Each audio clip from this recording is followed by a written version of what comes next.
call this short reflection servant leadership in the public square.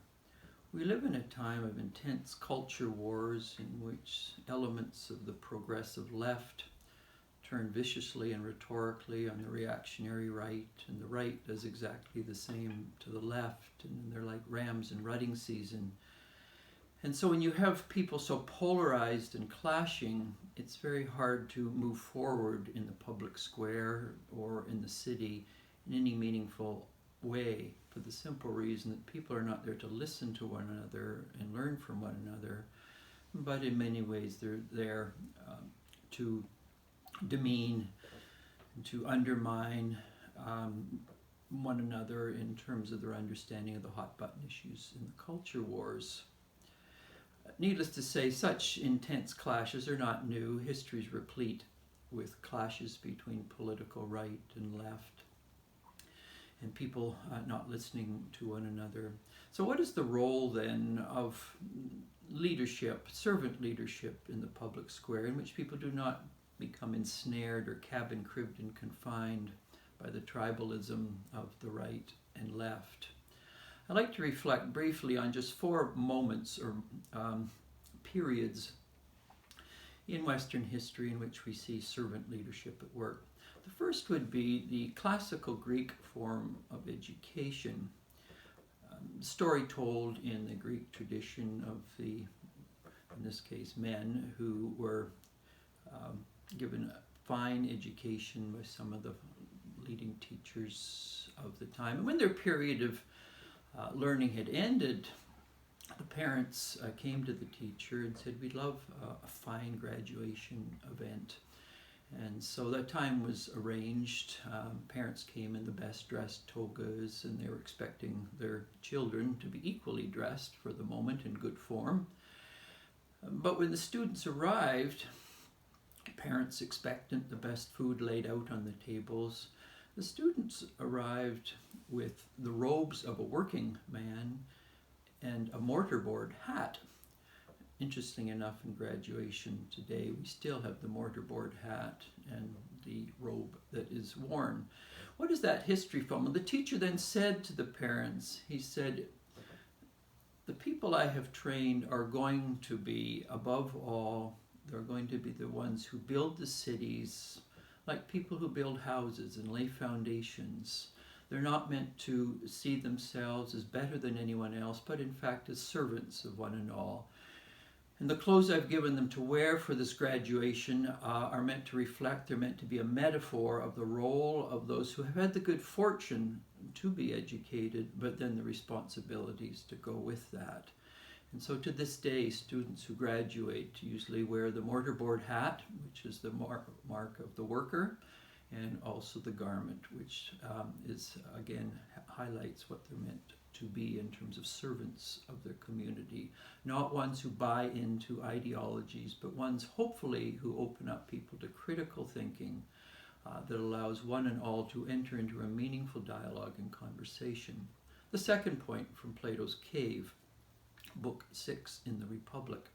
Plato talked about the danger of many people is they live in a cave, they don't realize there's a much bigger reality, and they start their own little fires, and there's the shadows off the wall, and you have people in various parts of the cave assuming the light that they have, the very small flickering light they have, and the shadows that it creates is the reality. And within the cave you have people living in different parts of it, sitting around their fire, convinced that the fire they have and the light it creates is the best reality within the cave. Now the philosopher is the one who begins to ask, is this all there is? Different little fires, different little tribes, little clans within a small cave calling their heat, their light, reality. And the philosopher then heads out of the cave only to discover on the other side of the cave is the blue canopy. Day star, the sun, the warmth, the light, greening grass, trees, a reality in a much fuller and more meaningful way. Now the temptation for the philosopher at this point is to keep going, to leave behind those who live in the world of flickering shadows and unreality. That would be an indulgent pose. The servant philosopher who returns, the one who loves wisdom, or the wisdom of love, returns back to the cave and attempts to convince those who live by shadows and fires and ideologies and culture clashes that there is more to reality than what they can see and what they have lived for. The dilemma, of course, is those who only know a small little world of reactionary ideas turn on the philosopher either rhetorically or violently, and the temptation then is for the philosopher, then the servant philosopher, to retreat out of the cave again and never return.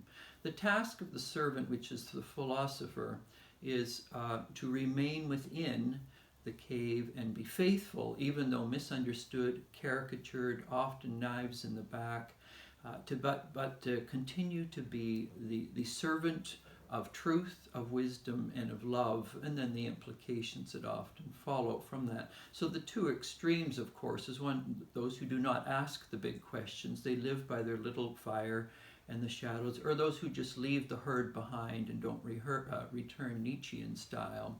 The third one is the one who loves wisdom, who is the servant of the people, but often faces the painful and tragic reality of being misunderstood and caricatured for bringing greater light to the cave, into the shadow.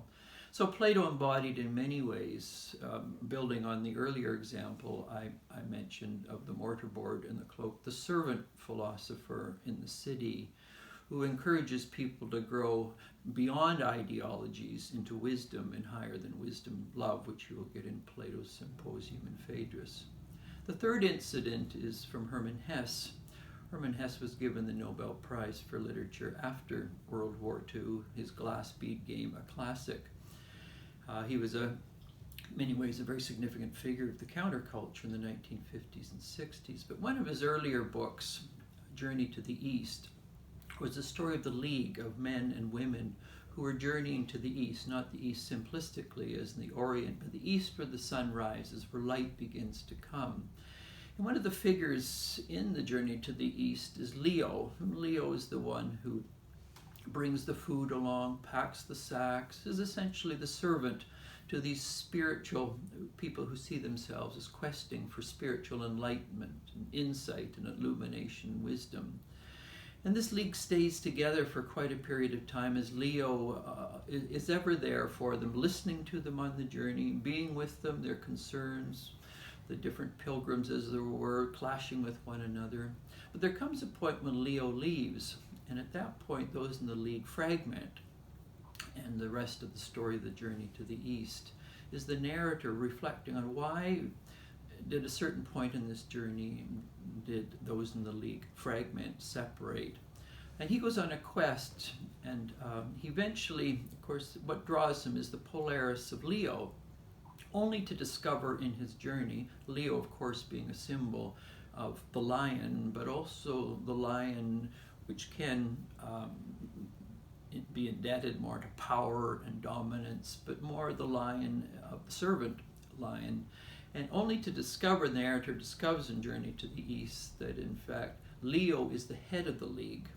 And when the narrator is brought before the league, Leo appears in his vestments, and so he sees a very, very different Leo. So Leo is the servant once again, but he's often cloaked and concealed because he just serves and people don't know who he really is, and it's only discovered at the end that Leo the servant is the head of the league. The same within the glass bead game or Magister Ludi, the head of the whole order, the Castalians. They're an order that emerged post-culture wars in which people turned on one another rhetorically in the media, through activism, through publications, and it divided culture. And out of this, an elite group emerged, the Castalians. And Joseph Knecht, a German word once again for servant, he emerges as the head of the order. And so what Hesse is dealing with, and I could mention many other of his works as well, is the real philosopher in the deepest sense, the real citizen in a meaningful sense,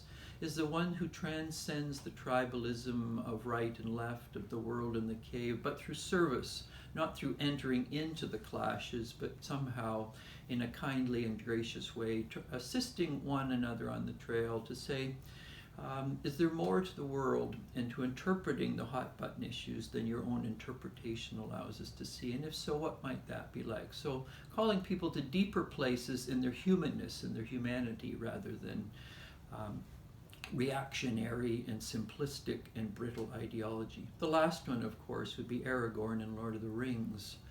Aragorn is the servant king. He's Strider. He's concealed. People don't know who he actually is. But throughout the early books, for all intents and purposes, the Hobbits and many others just think he is a ranger of the north with no pedigree, but he constantly is serving those in need, those who are weak against Mordor, the dark force. And it's only by the end that it's fully revealed in the most comprehensive sense that in fact Aragorn is the king.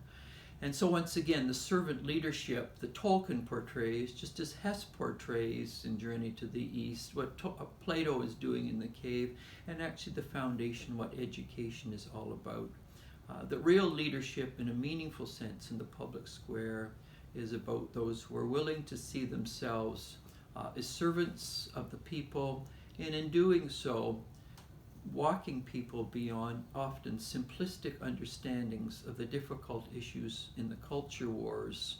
And it's the love of wisdom, and of course wisdom at its deepest level is the wisdom of love and reconciliation and unity, and that is the role and vocation of the servant leader in the public square.